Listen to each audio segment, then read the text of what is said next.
My mother-in-law set 9 places for Thanksgiving dinner. There were 10 of us. I noticed it before anyone said a word, because counting is what my mind does when a room feels wrong. 9 dinner plates, 9 water glasses, 9 folded napkins, shaped like little white tents on Marjorie Carver's polished oak table. And beside the door to the garage, where the cold came in under the frame, there was a folding tray with a paper plate on it. That was where she put my son's name. Owen Mercer Carver, 9 years old. Wearing the navy sweater he had picked himself because Nathaniel told him it made him look grown. Holding the Thanksgiving map he had drawn in colored pencil, with all of us standing around Marjorie's farmhouse like we belonged there. Marjorie picked up his name card from the table, carried it across the dining room, and set it on the tray like she was moving an extra casserole out of the way. Then she smiled. "This table is for blood," she said. Nobody moved at first. The turkey was already on the sideboard. The gravy boat steamed beside it. Somewhere in the kitchen, the oven timer kept beeping because no one had turned it off. My husband, Nathaniel, was outside helping his father with the oxygen tank, so he did not hear the sentence that cut my son out of his own family. But Owen heard it. I watched his fingers tighten around the edge of his drawing. He did not cry. That would have been easier. He just stood very still, the way children do when they are trying to understand why an adult has made them smaller in front of everyone. Marjorie thought he was the easiest person in that house to move. She did not know I had 2 papers in my purse. One had a judge's signature. The other had every dollar I had spent keeping her house standing. Please subscribe to support the channel. I bet you're watching this video right now while lying down with your legs crossed, right? If that's true, type 3. If not, type 4. Let's see whether I got it right. Alright, enough talking. Let's begin the story. My name is Allison Mercer. I am 33 years old, and I work as a medical billing coordinator for a cardiology clinic outside Lancaster, Pennsylvania. That means I spend most of my days reading documents people only open when they are already scared. Insurance denials, Medicare forms, pharmacy statements, hospital balances printed in small gray numbers that make decent people sit very still at kitchen tables. I know how to find the line nobody else notices. I know how one wrong code can turn a covered treatment into a bill that ruins a month. I know how often people say, "It must be a mistake," when what they really mean is, "Please tell me I am not alone with this." Maybe that is why I lasted so long in Nathaniel's family. I was used to cleaning up messes other people did not understand. Nathaniel and I lived in Lidditz, in a narrow townhouse with old radiators and a front step that cracked every winter. He fixed elevators for a living, which suited him. He trusted cables, pulleys, weight, balance, things you could measure, things that either held or failed. He was quiet in the way some men become quiet after spending a lifetime between a mother who demanded peace and a father who survived by giving it to her. He was a good man. That is not the same as saying he was always a brave one. When I married him, Owen was 5 and still slept with a small flashlight under his pillow. He liked knowing where exits were, where roads went, where train tracks crossed rivers. He drew maps the way other children drew superheroes. Our refrigerator was covered with them. Lidditz to Lancaster. Our house to his school. Our street to the little ice cream shop where Nathaniel always let him order the size I said was too big. On weekends, Caleb and Rosalie came from their mother's house. Caleb was 14, long-legged and pretending not to care about anyone. Rosalie was 12, soft-spoken, with the kind of eyes that noticed everything and reported almost nothing. They never treated Owen like an extra. Caleb complained when Owen touched his video games, then saved him the last slice of pizza. Rosalie taught him card tricks, and let him sit beside her in the car when he got nervous on highways. In our house, nobody had to earn a chair. That was what made Marjorie's house feel colder than it was. Her farmhouse sat out on Willow Creek Road, white paint peeling under the porch rail, the Carver name carved into a mailbox Nathaniel's grandfather had put up before any of us were born. Marjorie loved that mailbox. She loved anything that proved the Carvers had been there first. I used to think if I showed up enough, she would make room for us. So I showed up with casseroles, with prescription forms, with quiet payments when Leonard's oxygen supplies cost more than his pension could stretch. I answered her calls even when she began with, "Allison, since you understand these things," like I was a help desk instead of her son's wife. I kept track of all of it. Not because I planned to use it. Because records were how I made sense of pain. And Marjorie had been teaching my son pain in ways small enough for adults to excuse, but sharp enough for a child to remember. The first time I heard Marjorie call Owen Allison's boy, I told myself not to make a scene. It was a Sunday dinner in early spring. Rain tapped the kitchen windows, and everyone pretended the damp smell in the hallway was old wood, not the basement taking on water again. Owen had brought her a map he had drawn of Willow Creek Road, with her farmhouse, marked by a red star, and the words Grandma's house printed carefully underneath. Marjorie took it between two fingers, smiled the thin church smile she used when people were watching, and said, "Well, isn't Allison's boy artistic? Not Nathaniel's boy. Not our grandson. Not even Owen. Allison's boy." I remember smiling because the room expected me to. That was one of the first things I learned in Marjorie's house. Pain was allowed, as long as it stayed polite. The words were small enough to pass as nothing. That was how she liked them. Small words, small looks, small omissions nobody could accuse her of without sounding sensitive. At dinner, Caleb got asked about basketball, Rosalie got asked about honor roll. Owen got asked if he wanted more rolls, as if bread was safer than belonging. There was a wall in Marjorie's hallway, covered with Carver history. Black and white wedding photos. Nathaniel with missing front teeth. Celeste in a prom dress, beside a Buick. Caleb in his baseball uniform. Rosalie holding a certificate from school. Every frame had been dusted and straightened until it looked less like memory and more like evidence. Owen noticed the empty spaces before I did. Children always notice where they are not. He brought a new map the next month, this one with the old silo, the creek, the gravel bend, where Leonard parked his truck. I found it later in the kitchen drawer under coupons, folded once down the middle, his red star cracked through the crease. At Christmas, Marjorie handed out gifts with her reading glasses low on her nose. Caleb got a team hoodie, Rosalie got a watercolor set with real brushes in a wooden case. Owen got a 50-piece puzzle from the dollar aisle, the clearance sticker still half stuck to the corner. He thanked her anyway. That hurt worse than if he had thrown it back. On the drive home, the puzzle sat unopened on his lap. Nathaniel kept both hands on the wheel. I watched Owen's reflection in the dark window as he traced one finger over the cardboard box. Finally he asked, "Mom, does Grandma forget I'm in the family? Or does she remember and not like it?" No one answered right away. Some questions do not fit inside a moving car. They sit between the seats with all the things adults should have said sooner. I did not answer him that night. I went home and opened the folder where I kept every bill Marjorie never thanked me for paying. That folder started as a plain blue pocket folder from the supply closet at work. Nothing dramatic. Nothing anyone would notice if they opened the drawer beside our printer.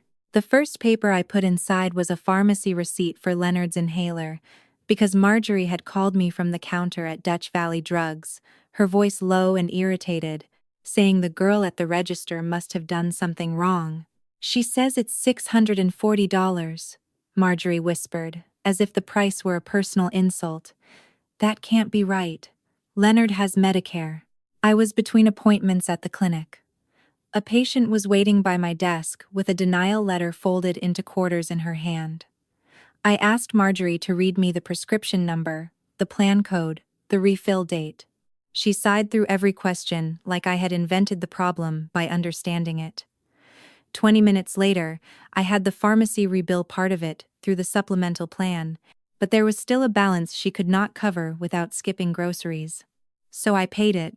Just that once, I told myself. That is how most quiet arrangements begin. One emergency, one transfer. One decent reason not to let an old man go without the thing that helps him breathe.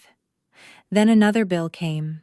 Then the oxygen concentrator needed paperwork because insurance wanted proof that Leonard still needed air, which sounds like something no person should have to prove, but I have learned there is almost nothing a sick person cannot be asked to prove twice. Marjorie never asked if I could afford it. She asked if I could fix it. And I did. When the furnace died in January and the farmhouse dropped to 52 degrees by morning, Nathaniel went over with space heaters, and I called 3 repair companies from my lunch break. The cheapest estimate was $8,900. Marjorie cried then, real tears, sitting at her kitchen table in a coat and church shoes, saying they would have to sell. Leonard sat beside her with a blanket over his knees, pretending not to shiver. I put the charge on a card I had spent 2 years paying down.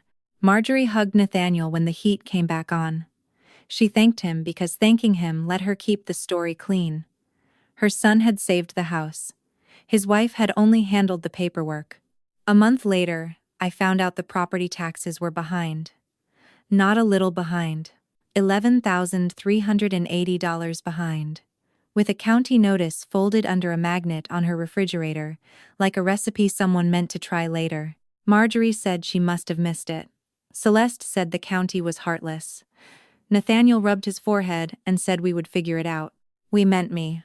By then, I had stopped pretending otherwise. There were grocery deliveries after Leonard's hospital stay. A $6,500 deposit for respite care when Marjorie said she could not sleep because she was afraid he would stop breathing in the recliner. Co-pays. Equipment rentals. Appeal forms. Small amounts that did not feel small when they came every month.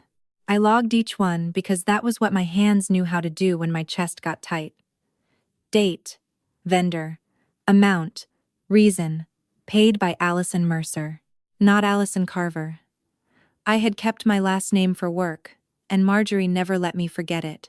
The total grew slowly, the way resentment does when you keep calling it patience. 10,000, 22, 37. By the week before that Thanksgiving dinner, the number at the bottom of my spreadsheet was $52,740. I never showed Nathaniel the total. That was my mistake too. I showed him pieces, because pieces felt kinder. A receipt here, a payment confirmation there. He knew we were helping his parents. He'd aim. But numbers do not stay emotional forever. Eventually, they become facts.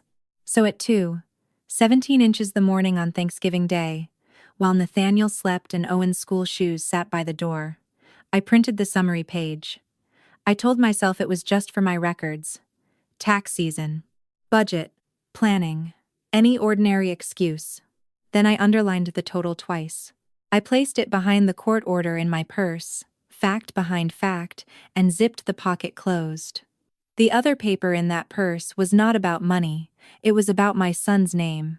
Owen had been careful with Nathaniel's name long before any court put it beside his. He never threw the word dad around loud and easy, the way some children do when they know nobody is going to take it from them. He held it carefully. At home, when it was just us and the old radiator clicking in the corner, he could say it without thinking. Dad, look at my map. Dad, can you fix this? Dad, do elevators ever get stuck between floors forever? Nathaniel always answered, like the word had belonged to him from the beginning. But outside our house, Owen hesitated. I noticed it most clearly on a Tuesday afternoon in September. Owen came home from school with a yellow flyer folded twice inside his backpack. Father-son Railroad Day at the Strasburg Railroad. Steam engine tour. Lunch. Model train exhibit. 2 tickets per family. It should have been an easy yes. Trains were the one thing Owen loved, almost as much as maps, and Nathaniel could talk about old machinery in a way that made even bolts and cables sound alive. But Owen did not hand him the flyer. He placed it on the kitchen table and smoothed the fold with his palm. His backpack was still on his shoulders. His eyes kept moving toward the back door, where Nathaniel had just come in from work, wiping grease from his hands with a shop rag. I asked, "Do you want Nathaniel to take you?" Owen looked down at the flyer. "I don't know if I'm allowed to write Dad on the form," he said. Nathaniel heard him. I saw the sentence land before he said a word. His hand stopped moving. The rag hung between his fingers. He looked at Owen, then at the empty line on that school form, and something in his face shifted in the quiet way. A beam shifts when it has finally carried too much weight. He washed his hands longer than he needed to. Then he sat beside Owen at the table, still in his work boots, and pulled the flyer close. "You don't need permission to call me what I've been trying to be," he said. Owen looked at him like he wanted to believe it but had learned that belief needed witnesses. That was the part that broke me. My son did not doubt Nathaniel's love. He doubted whether the world would let him keep it. That night, after Owen fell asleep, Nathaniel stood in the hallway outside his room. The small flashlight Owen kept under his pillow made a pale square on the sheet. Nathaniel did not go in. He just stood there, breathing like a man who had finally understood the cost of waiting. In the kitchen, he said, "I want it on paper." I knew what he meant. Not stepfather, not almost. Not good enough until someone with Marjorie's voice decided otherwise. Father, legal, permanent. The kind of word no dinner table could vote on. We called Tori Hale the next morning. Tori was a paralegal at a family law office in Lancaster, and she had the kind of calm voice that made hard things feel possible. Owen's biological father had been gone for years, and his rights had already been terminated after repeated failures to appear, missed support orders, and every chance the court gave him to show up. There was no fight left there. Only absence with a case number. Still, the process felt enormous. Forms, certified copies. Questions that sounded simple until you understood they were asking someone to promise forever. Nathaniel answered everyone like it was a vow. Financial responsibility. Medical authority. Inheritance rights. Permanence. Yes. Yes. Yes. Yes. 11 weeks before Thanksgiving, we stood in a county courtroom under fluorescent lights that made everyone look tired. Owen wore a button-down shirt and kept touching the collar. The judge asked Nathaniel if he understood that from that day forward, Owen would be his child in every legal sense. Nathaniel said, "Yes, Your Honor," before the judge finished the sentence. Owen's new name entered the record that morning. Owen Mercer Carver. In the parking lot afterward, he held the certified decree in both hands. Then he looked up at Nathaniel and asked, "So if people ask, I can say I'm your son?" Nathaniel's eyes went red. "You could have said that before," he said. Owen nodded, but his fingers tightened around the paper. "But now they can't correct me." That was when I understood the decree was not just a document. It was a shield my son had needed, long before we knew how to give it to him. We planned to tell the family at Thanksgiving because Nathaniel still believed in clean moments. He imagined his mother holding the decree, reading Owen's name, and maybe, finally, letting the paper do what 4 years of patience had not. He said it would be good news, a family announcement, something to bring people closer before dinner. I wanted to believe him. That was the thing about loving a peacemaker. Sometimes you start mistaking his hope for evidence. Celeste heard before Marjorie did. I never knew exactly how. Maybe Nathaniel mentioned paperwork to Leonard. Maybe Leonard mentioned it while Marjorie was on speaker. Maybe Celeste simply smelled a change in the house, the way realtors smell fresh paint over water damage. She had been selling homes around Lancaster County for 12 years, and she understood property better than people. Or maybe she understood people only when they became property. She showed up at Marjorie's farmhouse 2 Saturdays before Thanksgiving with a bakery box, a stack of listing folders, and that bright worried voice she used when she wanted control to sound like concern. I was not there, but Nathaniel told me enough, and Rosalie told me the rest later from the back seat in the careful tone children use when repeating adult cruelty. Celeste had stood in the hallway beneath the Carver family photos and said, "Mom, adoption is sweet until lawyers get involved." Marjorie asked what that meant. "It means if Owen is legally Nathaniel's child, then later he may have a claim. The farmhouse, the back acreage, anything Dad leaves, anything Nathaniel inherits, that little boy could be part of the line. That little boy. Not Owen. Not Nathaniel's son. A possible claim." That was how they talked about my child when I was not in the room. Like he was not 9 years old with a school backpack and a loose tooth. like he was a clause in a will, like he had walked into their family carrying a surveyor's flag and a lawyer's pen. Celeste had her own reasons for keeping the Carver line narrow. Her divorce had left her with a rental condo, 2 maxed-out cards, and the kind of pride that makes asking for help feel like swallowing glass. The farmhouse was not just home to her. It was insurance. It was inheritance. It was proof that after everything she had lost, something still had her name on it somewhere. So she fed Marjorie, the fear Marjorie already wanted to have. "You worked your whole life for this land," Celeste said. "Don't let sentiment rewrite the will." By Thanksgiving week, Marjorie was no longer thinking about a little boy who wanted to call her grandma. She was thinking about bloodlines, name cards, hallway photos, and who might one day have a legal right to sit in a room she believed should never have made space for him. That was when Franklin Moss entered the story without meaning to. He lived 2 driveways down, a retired attorney with a bad knee, and a pecan pie recipe everyone pretended was better than it was. Denise Holloway from church would be there too, because Marjorie liked an audience for her traditions. She liked witnesses when the house looked holy. She did not understand. Witnesses can hear the truth too. By the time Thanksgiving morning came, Marjorie was not setting a table. She was drawing a property line. Thanksgiving morning came gray and windless, the kind of Pennsylvania cold that does not announce itself so much as settle into your sleeves. I woke before everyone else and stood in the kitchen while the coffee brewed, looking at the manila envelope in my purse on the counter. Nathaniel thought I was nervous about the announcement. I let him think that, because it was easier than saying I had started to feel the shape of something waiting for us. Owen came downstairs in the blue button-down shirt he had worn to court, though the collar still bothered him. He had combed his hair wet, and it stuck up in one place near the crown no matter how many times I smoothed it. In his hands was the map he had worked on for 3 nights. Marjorie's farmhouse sat in the middle of the page, bigger than it was in real life, with the creek behind it and 10 small figures around a long brown table. He had written our Thanksgiving, across the top, in careful block letters. Nathaniel saw it and smiled like the morning was still innocent. We drove to Willow Creek Road with the sweet potato casserole wrapped in towels on my lap and Owen's pumpkin pie boxed between Caleb and Rosalie in the back seat. Owen had written all 10 names around the crust in orange icing. Mine leaned into Nathaniel's. His own name, Owen Mercer Carver, took up more space than the others because he was still getting used to writing it.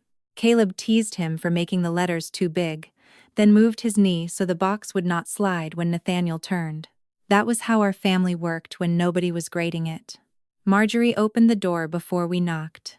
She hugged Nathaniel first, kissed Caleb on the cheek, touched Rosalie's hair, then looked down at Owen and said, "Well, don't you look dressed up? Not handsome, not grandson, just dressed up." The house smelled like turkey, lemon polish, and old heat coming through floor vents. Leonard was in his recliner near the front window with his oxygen tube looped over one ear. Denise Holloway stood in the kitchen, arranging cranberries in a glass bowl like she had been invited to approve the scene. Franklin Moss was at the counter cutting pecan pie, his cane hooked over the chair beside him. I carried the casserole into the dining room and stopped. 9 plates. 9 glasses. 9 cloth napkins folded into points. I counted twice, because my mind does not trust the first count when something hurts. There were 10 names on Owen's pie in the kitchen, 10 coats by the hall closet, 10 people breathing Marjorie's warm air, but only 9 places at her table. Celeste came in behind me with a pitcher of water and a smile too quick to be natural. "We're a little tight this year," she said. Owen had followed me in. He saw the table. Then he saw the small folding tray near the garage door, with a paper plate and plastic fork waiting beside it. His face did not change, all at once. It lowered, little by little, like a shade being pulled down from inside. When Denise stepped into the doorway, Marjorie brightened and pulled Caleb and Rosalie close. "These are Nathaniel's children," she said proudly. Caleb is nearly taller than his father, and Rosalie made honor roll again. Owen stood beside me with his map in both hands. Waiting. No introduction came. After a moment, he leaned into my side and whispered, Mom, do I count as his son when people are watching? I knelt there on Marjorie's polished floor and fixed the collar he hated. You count when nobody is watching, I said. You count when everybody is watching. You do not become less because someone else forgot how to see. He nodded, but his fingers folded the edge of the map inward. From the kitchen, Marjorie's voice carried clearly. This table is for blood. Owen heard it. So did I. He did not cry. He just folded his map a little smaller, and I understood he was trying to make himself fit the space she had left for him. I wanted to leave then. There is a particular instinct that rises in you when your child has been made small in a room full of adults. It is not anger first. Anger comes later, with language. First, it is something older than that. Something in the body. A tightening in the ribs. A hand reaching before the mind has finished deciding. A need to put your own body between your child and whatever has decided he is movable. Owen looked up at me with the map folded against his chest, and for 1 second I almost took his hand, found Nathaniel, and walked out before the first slice of turkey touched a plate. But Nathaniel was on the porch with Leonard. I could see them, through the side window. Leonard had gotten short of breath walking from the recliner to the dining room, and Nathaniel was bent over the portable oxygen tank, checking the valve with the same careful focus he brought to every machine that might fail if a person rushed. His back was turned. He had not heard Marjorie. He had not seen Owen fold himself smaller. He was doing what he always did, trying to keep someone breathing, while another kind of damage happened behind him. If I made a scene before he knew why, Owen would remember the fight more than the truth. So I waited. That is the part people judge when they hear these stories later. They ask why you did not speak sooner. Why you did not walk out the first time. Why you let one more sentence land. They imagine courage as something clean and immediate. They do not understand that mothers do math in moments like that. Not numbers on paper. Damage, timing, witnesses. The difference between protecting a child from cruelty and making him the center of a war he never asked to enter. Owen whispered that he needed to wash his hands. I said yes too quickly. The hallway bathroom was small and over-decorated, the kind of room Marjorie kept perfect for guests but not comfortable for anyone. Pumpkin-shaped soap by the sink, towels embroidered with leaves that looked untouched, a cinnamon candle burning so strongly it made the air feel coated. Owen stood on the little rug and ran water over his hands, though they were already clean. I opened my purse for a tissue, and the manila envelope slid up with it. For a moment, I just looked at it. Then I took it out. The first page was the certified adoption decree, thick and official beneath my fingers. County seal, judge's signature, Owen's full name typed in black ink, where nobody could soften it or nickname it away. Owen Mercer Carver. Child of Nathaniel Carver. Not almost. Not when convenient. Not if Marjorie approved. The law had written what Nathaniel had already chosen. Behind it was the summary page I had printed at 2:17 that morning. Household medical and property support ledger. 4 years of dates and payments reduced to one quiet total at the bottom. 5,2740 美元. I had thought that number would make me feel powerful. It did not. It made me tired. Tired of being useful and invisible. Tired of watching my son pay for my silence in little pieces. Tired of pretending peace was still peace when it required a child to stand by a garage door with his name folded in half. Owen dried his hands on the decorative towel before I could stop him. Then he looked at the envelope. Are those the adoption papers? He asked. Yes. Are we telling them? I folded the papers back along their clean edges. We were going to. He heard the change in my voice. Children always do. Are we leaving? He asked. I looked at him in that tiny bathroom, in the shirt he had worn to court, with the collar bothering his neck and the map pressed to his chest, like proof of a place he still wanted to belong. Not yet, I said. Then I put the envelope back in my purse, zipped it closed, and took my son's hand. In the mirror above Marjorie's sink, I saw my own face, and barely recognized it. It was not the face of a woman trying to keep Thanksgiving pleasant anymore. It was the face I used at work, when a claim had been denied for the wrong reason, when the paperwork was all there, when the appeal was ready, and the only thing left was to make someone read it. When we came back from the bathroom, the house had shifted into dinner formation. People were moving toward the dining room with plates of food and practiced smiles, the way families do when everyone knows something is wrong but nobody wants to be the first to name it. Leonard had made it to his chair with Nathaniel beside him, still adjusting the oxygen tube gently behind his ear. Franklin Moss stood near the end of the table, one hand on his cane, watching the room as if he had already noticed the missing place and was waiting to see whether anyone else would admit it. Denise hovered by the sideboard with the cranberry bowl, her mouth pressed into the polite line church women use when they have seen enough to be uncomfortable, but not enough to intervene. Caleb and Rosalie sat together on one side of the table. Caleb looked at the empty space where Owen should have been, then at the folding tray by the garage door. Rosalie's hands were folded in her lap so tightly her knuckles had gone pale. Celeste moved first. She crossed the dining room with that smooth hostess walk she had borrowed from her mother and placed a hand lightly on Owen's shoulder. Not hard. Not yet. Just enough to claim direction. "Come on, sweetheart," she said. "We made you a special spot." Owen looked at the tray. The paper plate. The plastic fork. The cold strip of air under the garage door that lifted the corner of his napkin. His fingers tightened around the folded map. I said, "He's comfortable here with his family." Celeste's smile stayed where it was, but something behind it locked. "It's just for space, Allison. Don't make it heavy." That was one of their favorite tricks. Make the wound, then call you dramatic for bleeding. Before I could answer, Marjorie came in from the kitchen carrying the carving knife beside the platter, her pearls sitting neatly at her throat, her face arranged into calm authority. She glanced once at Owen, once at the table, and understood Celeste had reached the part of the plan that required her. "The children who belong to this table will sit at this table," she said. Nathaniel looked up then, but Leonard coughed at the same moment and reached for his water. Nathaniel turned to help him, missing the way Owen's face changed when the word belong entered the room like a door closing. Marjorie set the platter down. Then she picked up the folded name card from the table edge, the one Owen had written himself that morning in careful letters. Owen Mercer Carver. She looked at the last name longer than she needed to. Then she folded the card once more and placed it beside the paper plate at the tray. "Owen can eat there," she said. "He's not Nathaniel's real child."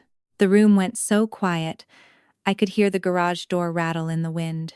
For 1 second, nobody moved. That is how you know when a family has heard something unforgivable. Not by the shouting. Shouting comes after people decide which version of themselves they can live with. First comes the stillness. The fork halfway to a plate. The hand frozen on a water glass. The child waiting to see which adult will become safe. Owen looked at the folded name card beside the paper plate. Then he looked at Nathaniel, who had finally turned fully from Leonard's chair. "I want to sit with Dad," Owen said. His voice was small, but not weak. That was the part Marjorie did not understand. Small children are not weak just because adults can reach over them. Marjorie gave a little laugh, the kind meant to teach the room how to hear her cruelty as reason. "Your father is sitting at this table," she said, nodding toward Nathaniel. "That does not mean every child attached to him belongs here." Nathaniel set Leonard's water glass down slowly. I stepped forward, but Celeste shifted just enough to put herself between me and the tray. She did it with a smile, one palm raised like she was calming a nervous animal. "Allison, please. Let's not ruin Thanksgiving." The word ruin landed wrong. As if Thanksgiving were the china, the turkey, the order of chairs. As if a child standing by a garage door could not already be a ruined thing if the wrong people kept calling it tradition. Owen reached for his name card. He did not try to take a seat. He only wanted the card with his name on it, the one he had written that morning in letters too large, because he was still learning the shape of belonging. Marjorie moved faster than I expected. She caught his wrist, not hard enough to bruise, but hard enough to stop him. Then she took the card herself and placed it flat on the folding tray. "There," she said, "that is where it goes." Owen pulled his hand back, startled. His elbow bumped the map pressed against his chest. The paper slipped from his fingers, and opened as it fell, landing face up on the hardwood between Marjorie's polished shoes and Nathaniel's work boots. Our Thanksgiving. 10 little figures around one long table. Caleb stood so fast his chair scraped against the floor. Rosalie made a sound like she had forgotten how to breathe. Franklin Moss lowered his chin, eyes fixed on the map. Denise put one hand over her mouth. Nathaniel stared at the drawing, then at Owen's wrist, then at his mother. "What happened?" he asked. Marjorie's face tightened. "Nothing happened." Caleb's voice cracked across the room. Grandma grabbed him. Rosalie nodded, tears already sliding down her cheeks. She said he wasn't real. I walked past Celeste then. She did not try to stop me. I bent down and picked up the map first, smoothing the crease with my palm because it felt like the only gentle thing left in that room. Then I stood in front of Owen and put my hand on his shoulder. "Don't you ever put your hands on my son again," I said. Marjorie lifted her chin. "This table is for blood." So, I opened my purse. The room watched my hand go into my purse. That is the thing about paper. It does not look dangerous until the wrong person recognizes what it says. Marjorie still stood at the head of her table with her pearls neat and her carving knife resting beside the turkey, looking like a woman who believed volume and ownership were the same thing. She had her house, her china, her witnesses, her son standing in front of her. She thought she still had the room. I took out the manila envelope first and walked to the place where Owen's chair should have been. There was no chair there, only space, which felt right in a terrible way. I set the envelope on the table and slid out the certified decree. Nobody spoke. The county seal caught the dining room light. Franklin Moss leaned forward before anyone else did. Old attorneys never really retire from recognizing power when it enters a room. 11 weeks ago, I said, a judge in Lancaster County signed this order. Marjorie's eyes dropped to the page. I turned it so she could read the name. Owen Mercer. Carver is Nathaniel's son. Legally, fully, in every way that matters.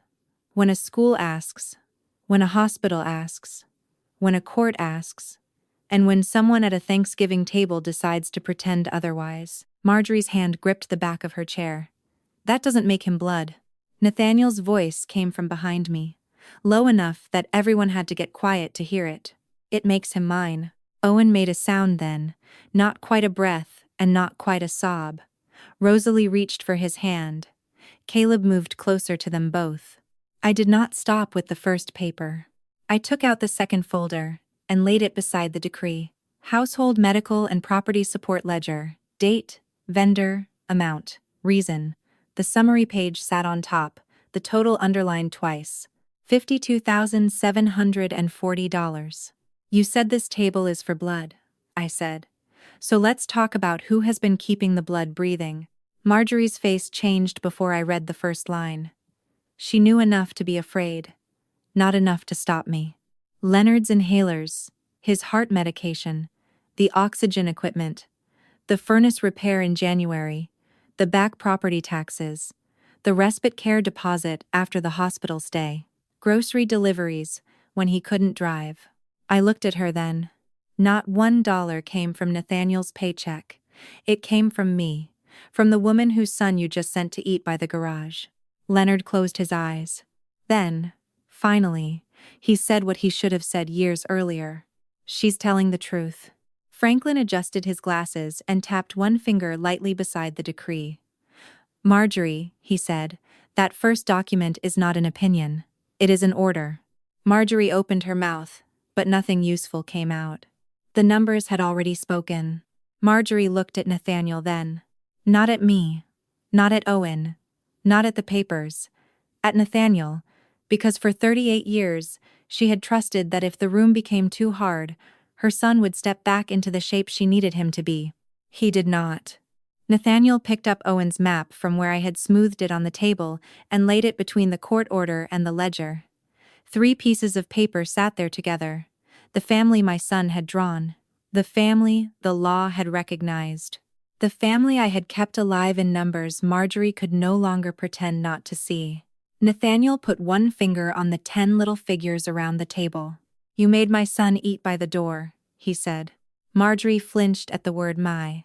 My son, he repeated, quieter. The room held still around him. I stood in court 11 weeks ago and promised to be his father for the rest of my life. Not when it's convenient. Not when you approve. Not when there's room at your table. Always. Celeste whispered. Nathaniel, don't do this. He did not look at her. If Owen eats by the garage door, he said, then this is not my table either. That was the moment something in Marjorie's face truly broke. Not shame. Not yet. She was not ready for shame. It was recognition. The terrible kind people feel when they realize the person they expected to rescue them has chosen the truth instead. Nathaniel turned to me. The payments stopped tonight. Leonard made a small sound, and Nathaniel looked at his father with more sadness than anger. Your medication will be paid directly through the pharmacy. Your oxygen, too. You will not go without what keeps you breathing. But not one more dollar goes through a woman who treats my son like a guest at his own family dinner. Marjorie reached for his sleeve. He stepped back. Caleb was the first child to move. He picked up Owen's folded name card from the tray, opened it carefully, and placed it beside his own plate. He sits with us, he said. Rosalie stood next. She wiped her face with the heel of her hand and took Owen's hand like she had decided fear was not worth the chair it bought her. We did not storm out. Storming out is for people who still need the room to understand them. We gathered our things quietly. I put the decree and the ledger back into my purse. Nathaniel carried Owen's map. Caleb took the pumpkin pie with all 10 names still written around the crust. At the door, Owen looked back once. Did I ruin Thanksgiving? He asked in the car. Nathaniel answered before I could. No, he said, voice rough. You showed us which table was worth leaving. The next week, I opened the pharmacy account in Leonard's name and closed every other door Marjorie had used to reach my kindness. She did not call. Celeste sent one long message about respect. I deleted it. At home, Owen taped a new map to our refrigerator. 5 people stood in front of our narrow townhouse in Lidditz. Allison, Nathaniel, Owen, Caleb, Rosalie. This time, he signed it in the corner. Owen Mercer Carver. Blood may explain where you came from, but showing up decides who gets a seat at your table.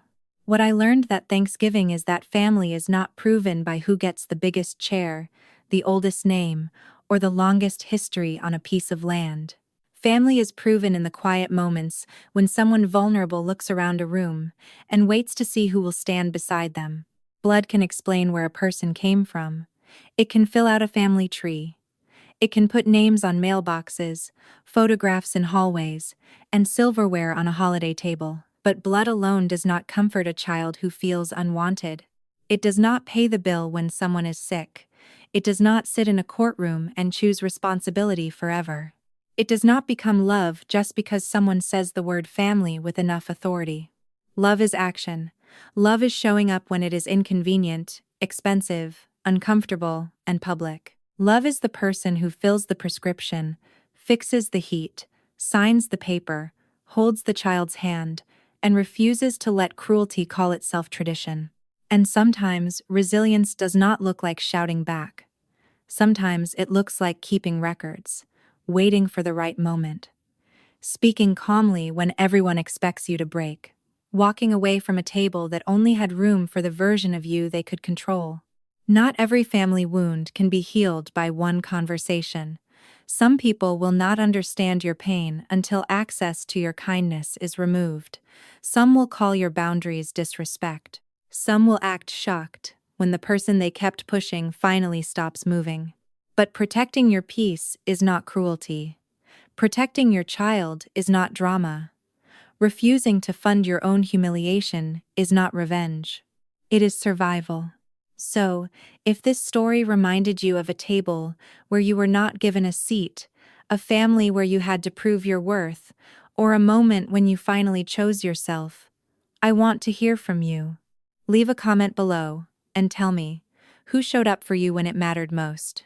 And if this story touched you, please like this video, subscribe to the channel, and share it with someone who needs to remember this. You do not have to keep sitting at a table where your heart is always the price of admission.